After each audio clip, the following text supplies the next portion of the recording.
नमस्कार दोस्तों, आज बात करेंगे स्टॉक मार्केट का यानी शेयर बाजार।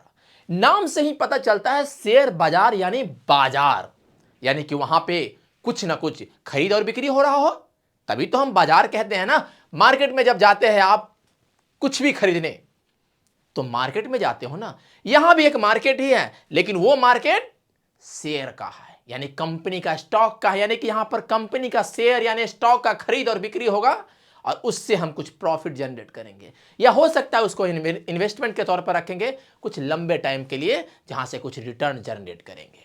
तो आज हम इस पर ही बात करेंगे कि स्टॉक मार्केट में क्या करें, स्टॉक मार्केट में क्यों जाना चाहते हैं, और स्टॉक मार्केट के रिगार्डिंग हम विस्तार में बातचीत करेंगे।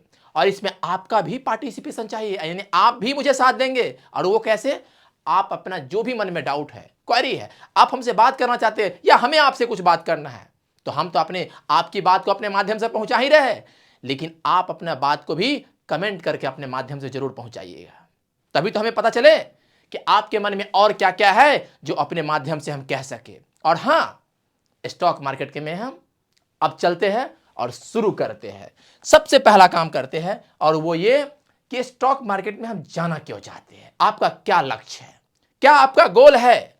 आपका पहले गोल पता होना चाहिए, बिल्कुल उद्देश्य पता होना चाहिए कि स्टॉक मार्केट में जाने का सबसे पहला काम है कि आप क्यों जाना चाहते हो स्टॉक मार्केट में। इसका पहला लक्ष्य क्या होना चाहिए, और वो ये है कि आप चाहते हो कुछ ना कुछ रिटर्न चाहते हो, आप कुछ प्रॉफिट चाहते हो, यानी कि वहां से कुछ ना कुछ आपको फायदा होना चाहिए, तो ही तो आप स्टॉक मार्केट में जाना चाहते हो ना। और इसके लिए क्या करना होगा, आप अपना गोल डिसाइड करना पड़ेगा कि हम स्टॉक मार्केट में आए हैं तो क्यों आए हैं, क्या चाहते हैं। और जब एक बार आप सोच लोगे कि हम स्टॉक मार्केट में से क्या चाहते हैं, यानी हम कुछ रिटर्न चाहते हैं, कुछ प्रॉफिट चाहते हैं, कुछ प्रॉफिट चाहते हैं, यानी कुछ फायदा होना चाहिए। और इसीलिए आपको कहते हैं कि जब आपको कुछ फायदा होना चाहिए तो हम आगे बात करते हैं। इसके लिए आपको सबसे पहला काम क्या करना पड़ेगा, और वो ये करना पड़ेगा कि आपको अपने बारे में एक बार सबसे पहले डिसाइड करना पड़ेगा कि आपके पास कितना पैसा है। क्योंकि जितना पैसा होगा उतना ही आप इन्वेस्ट करेंगे, उतना ही आप रिटर्न पाओगे। कहते हैं ना, जितना पैसा लगाओगे उतना ही पर तो पैसा कमाओगे। पैसा पैसा से ही तो पैसा कमाना है ना। तो आपके पास कितना पैसा है, सबसे पहले यह डिसाइड करना पड़ेगा कि आपके पास कितना पैसा है, कैपिटल कितना है आपके पास। अगर आपने एक बार डिसाइड कर लिया कि मेरे पास इतना पैसा है, इसके बाद आपको यह डिसाइड करना पड़ेगा कि आप जानते हैं कि आप आपके पास जितना भी पैसा है, आप उसको किसी भी फील्ड में जो भी अच्छा लगता है कहीं भी आप पैसा लगा सकते हैं। हाँ या ना? बिल्कुल सही बात है। आप चाहे तो ऐसा भी काम कर सकते हैं जिसमें बिल्कुल रिस्क फ्री हो, ऐसा भी काम कर सकते हैं जिसमें बहुत सारा रिस्क हो। तो अगर आपने डिसाइड कर लिया कि मेरे पास इतना पैसा है और हमें स्टॉक मार्केट यानी शेयर मार्केट में पैसा इन्वेस्ट करना है, ट्रेड करना है, जो भी कुछ करना है, यानी वहां से कुछ पैसा कमाना है, तो उससे पहले आपको यह डिसाइड करना पड़ेगा कि आप रिस्क कितना लेना चाहते हो। क्योंकि एक बार आपने रिस्क लेना सीख लिया कि मैं इतना रिस्क लेना चाहता हूं, इससे ज्यादा नहीं, तो ही आप जाकर शेयर मार्केट में एक रेगुलर तरीका से हमेशा कुछ ना कुछ रिटर्न जनरेट कर पाओगे और लंबे समय तक आप टिक पाओगे। क्योंकि ज्यादातर लोग क्या करते हैं, शेयर मार्केट में आते हैं रातों रात करोड़पति बनने का सपना लेकर, और यही सबसे बड़ा वहां का भूल हो जाता है। जो जितना बड़ा सपना लेकर आते हैं वो सबसे पहले शेयर मार्केट से आउट हो जाते हैं। ऐसा इसलिए कि वो बिना सोचे समझे अपना जीवन का सबसे बहुमूल्य पैसा, सबसे बहुमूल्य अपना कैपिटल बिना जाने समझे इतना बड़ा रिस्की स्टॉक में, शेयर में पैसा लगा देते हैं, और वो पैसा दिनों दिन घटता चला जाता है, लॉस में लॉस होता जाता है। इसीलिए सबसे पहले आपको यह समझना पड़ेगा कि आपके पास जो भी पैसा है उसके लिए आप कितना रिस्क लेने के लिए तैयार हो। और कहते हैं कि जितना कम रिस्क होगा जिसमें, उसमें रिटर्न भी कम ही मिलेगा। और यह सामान्य बात है, एक जनरल स्टैंडर्ड रूल है कि आप जितना रिस्क लोगे उतना आपको ज्यादा रिटर्न भी आएगा, और जितना कम रिस्क लोगे उतना कम रिटर्न मिलेगा। और ये एक जनरल स्टैंडर्ड रूल है, ये कोई कहीं पर डिफिनेशन नहीं है कि इसी का मीनिंग के हिसाब से यही रिजल्ट भी आएगा, जी नहीं। एक सामान्य तौर पर माना गया है कि अगर आप रिस्क लेते हैं स्टॉक मार्केट से, और उसमें भी लार्ज कैप में, अगर आप लार्ज कैप में जाकर आप अपना पैसा लगाते हैं, तो यहां पर क्या है कि रिस्क थोड़ा कम है। तो रिस्क कम है तो यहां रिटर्न भी होने का चांस कम होता है, और इसीलिए ज्यादातर लोग जो रिस्क कम से कम लेना चाहते हैं वो अपना जाकर पैसा लार्ज कैप में लगाते हैं। उससे थोड़ा सा जो रिस्क ज्यादा लेना चाहते हैं, यानी कि लार्ज कैप से थोड़ा सा ज्यादा अगर कोई रिस्क लेना चाहते हैं तो वो चले जाते हैं मिड कैप में। यहां पर क्या होता है, रिस्क थोड़ा सा बढ़ जाता है लार्ज कैप के कंपेयर में, और रिटर्न भी यहां पे बढ़ जाता है, राइट। यानी कि हम लार्ज कैप में थोड़ा सा रिस्क कम है तो रिटर्न भी कम है, लेकिन यहां मिड कैप में थोड़ा सा रिस्क बढ़ा तो रिटर्न भी बढ़ जाता है। लेकिन आप चाहते नहीं, हमें तो रिस्क जितना हो सकता है ले लेंगे, हमें रिटर्न चाहिए पूरा भरपूर। तो एक आपके लिए भी बना हुआ है, चले जाइए आप स्मॉल कैप में।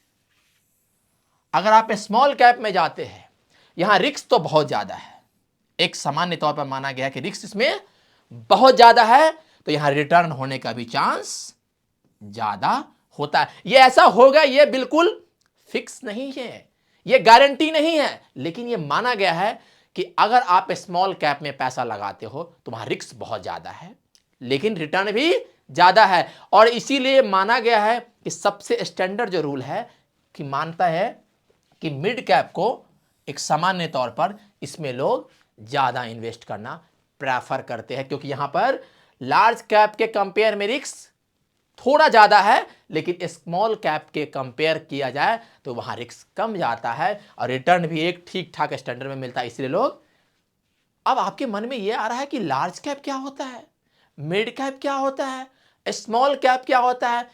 अरे भैया, ये कुछ नहीं है, ये एक तरह से मार्केट कैप के हिसाब से डिफाइन किया हुआ, मार्केट कैप के हिसाब से इसको कैटेगराइज किया गया, अलग अलग कर दिया गया है। जिस कंपनी का लेस देन 5,000 करोड़, यानी कि 5,000 करोड़ से कम का जिसका मार्केट कैप है, मार्केट कैप का मतलब क्या, जिस कंपनी का शेयर का मार्केट में प्राइस क्या चल रहा है, उसके पास नंबर ऑफ शेयर कितना है, मल्टीप्लाई कर देंगे तो मार्केट कैप निकल के आ जाएगा। और जो मार्केट कैप कंपनी का 5,000 करोड़ से कम का है वो स्मॉल कैप। आप देख लो ना, छोटा कंपनी ज्यादा रिस्क, तो हो सकता है इसका ग्रो करने का चांस ज्यादा है तो रिटर्न भी ज्यादा मिलने का चांस है। इसीलिए जिस कंपनी का मार्केट कैप 5,000 करोड़ से कम है उसको हम स्मॉल कैप में रखते हैं।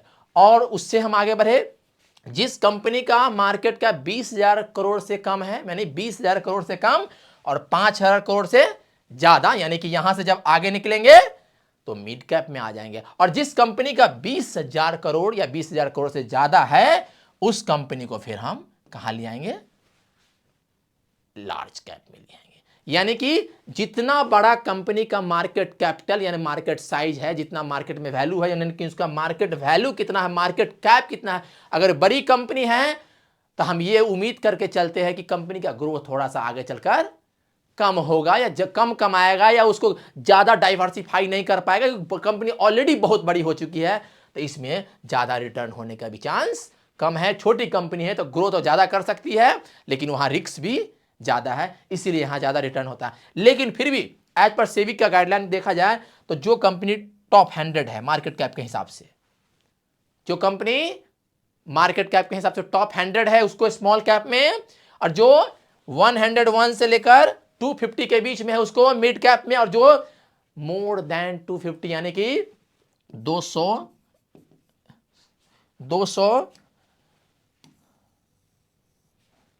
जो कंपनी का मार्केट दो कंपनी 250 यानी से ऊपर, यानी 251 से ऊपर जो भी है, उस कंपनी का स्मॉल कैप में रखते हैं। तो आपने एक बार डिसाइड कर लिया कि हमें इतना पैसा है हमारे पास और हम किस में रिस्क लेना चाहते हैं। नहीं नहीं, हम ज्यादा रिस्क नहीं लेना चाहते हैं, चाहे हमारा रिटर्न कम ही हो मंजूर है, लेकिन हमें ज्यादा रिस्क नहीं लेना है। तो आपको जाना पड़ेगा लार्ज कैप में। थोड़ा सा रिस्क बढ़ाना चाहते हैं तो रिटर्न भी बढ़ सकता है। इस बात की गारंटी बिल्कुल भी नहीं है। यह बात सिर्फ और सिर्फ आपको इंफॉर्मेशनल एजुकेशनल पर्पस के लिए है। यह कोई आपके रिकमेंडेशन नहीं है कि यही, और ये कोई स्टैंडर्ड रूल भी नहीं है। आपको ये डिसाइड करना पड़ेगा कि आपके पास जो पैसा है वो कहां लगाना चाहते हैं, कितना रिस्क लेना चाहते हैं, उसके ऊपर आपको निर्भर करता है कि आप कितना रिटर्न जनरेट करना चाहते हैं। आइए आगे बढ़ते हैं।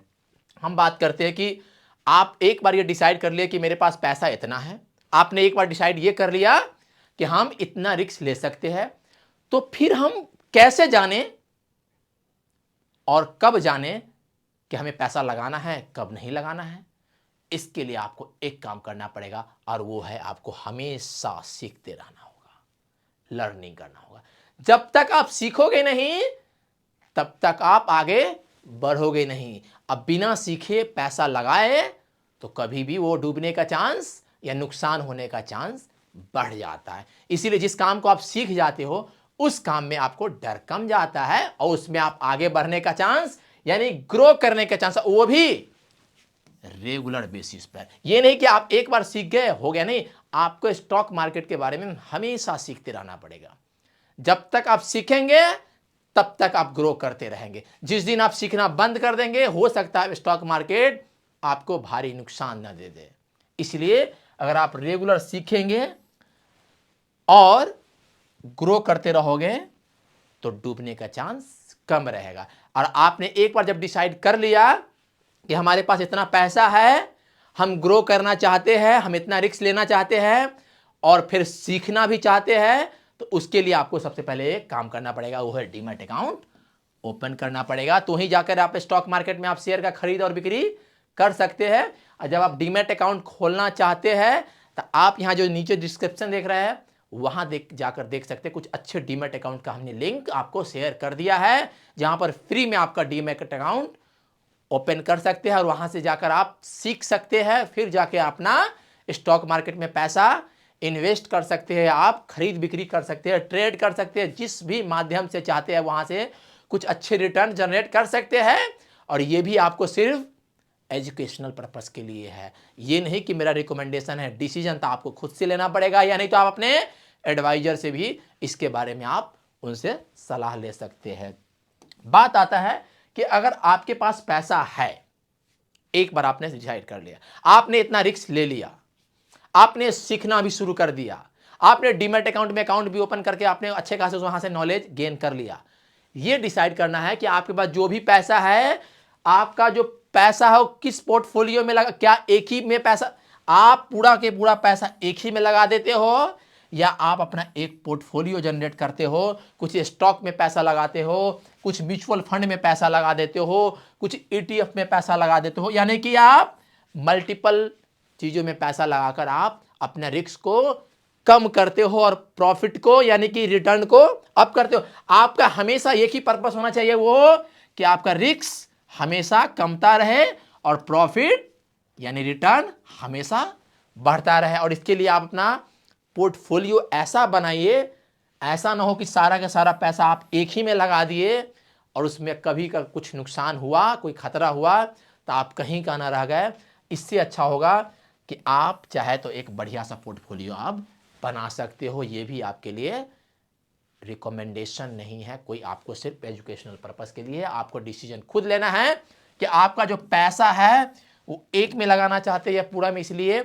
लेकिन जनरल स्टैंडर्ड ये देखा गया है कि आप अपना पैसा को डाइवर्सिफाई कर देते हैं, यानी कि अब कई सारा स्टॉक में, कई सारा म्यूचुअल फंड में, यानी अलग अलग तरीके से लगा के, जिससे कि आपका रिस्क कम जाता है और प्रॉफिट बढ़ने का चांस हो जाता है। और एक बात जो सबसे महत्वपूर्ण देखना है और वो है ये कि आपको इसमें कोई भी शॉर्टकट नहीं अपनाना है। अक्सर लोग चाहते हैं कि हम जल्दी से जल्दी पैसा कमा ले, जल्दी से जल्दी करोड़पति बन जाए, जल्दी से जल्दी जहां का पैसा सब मेरे पास आ जाए। नहीं, ऐसा बिल्कुल नहीं होता है। Not shortcut. बिल्कुल शॉर्टकट नहीं चलेगा। और हाँ, बहुत सारे लोग मार्केट में आजकल आ गए हैं, आपको कहेंगे कॉल्स पे टिप देगा, आप ये स्टॉक ले लो, आप इसमें पैसा ये लगा लो, आपको ये माने आपके साथ ना जाने कौन कौन सा गेम खेला जाएगा। इसलिए आपको वहां भी ध्यान नहीं देना है। आपको एक अच्छे एडवाइजर या नहीं तो आप अपने से अच्छे से नॉलेज लो। और वो नॉलेज कहां से मिलेगा? हो सकता है यूट्यूब चैनल से, हो सकता है कुछ अच्छे बुक्स, कुछ अच्छे कंपनी हो, या आप गवर्नमेंट जो भी है, जहां भी जाके गवर्नमेंट से हो या अच्छी कंपनी के वेबसाइट हो, वहां के इंफॉर्मेशन हो, जहां इन नॉलेज जहां जहां से हो सकता है स्टॉक मार्केट के रिगार्डिंग, कहां कहां से लेकर हम अच्छे से हम अपना पैसा को लगा कर वहां से एक अच्छा रिटर्न जनरेट कर सकते हैं। और इसीलिए आपको शॉर्टकट अपनाना नहीं है, इसमें पूरी तरह से समझना है, फिर जाके आपको इन्वेस्ट करना है। और इसीलिए कहते हैं कि स्टॉक मार्केट को अगर अच्छे से आप समझ जाते हो, आप स्टॉक मार्केट के बारे में आप एक बार उसका फंडामेंटल, उसका टेक्निकल क्या सिस्टम है कंपनी का, स्टॉक मार्केट में कैसे वर्क हो रहा है, कैसे अप डाउन फ्लो हो रहा है, पैसा कैसे वहां से जनरेट हो रहा है, एक बार अगर सही तरीका से सीख लेते हो और उसको कंटिन्यूअस बेसिस पर इंप्रूवमेंट करते चले जाते हो, तो आप इसमें लंबे टाइम का एक अच्छे खिलाड़ी बन सकते हो। आप हमेशा वहां से कुछ ना कुछ पैसा जनरेट कर सकते हो।